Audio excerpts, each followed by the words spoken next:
International Children's Peace Prize winner, Neela.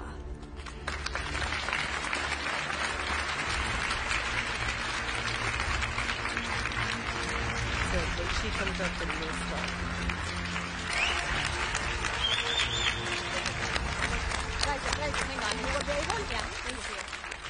And thanks once again to the expert committee member, Tawakkal Karman.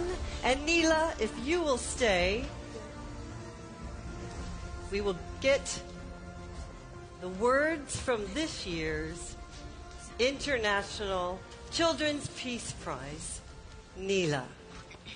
خواهران شجاع و عزیزم، ما شما و مبارزه الهام بخشتان را می‌بینیم و صدای پرقدرت شما را می‌شنویم.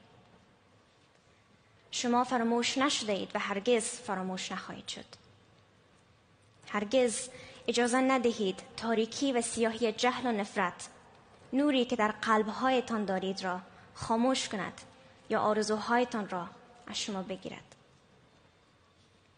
نگذارید این سختی‌ها شما را از قدرت و حقیقتتان دور کند، زیرا این همان چیزی است که آنها می‌خواهند. ما در این روزهای دشوار در کنار همدیگر می ایستیم. من به ما، به قدرتمان و به رویاهای زیبایمان ایمان دارم. هیچ چیزی نمیتواند ما را متوقف کند.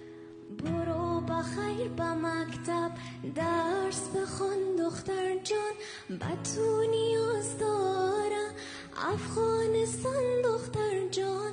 برو بخیر به مکتب، درس بخوان دختر جان، به تو نیاز داره افغانستان دختر جان. زنگ مکتب میخوان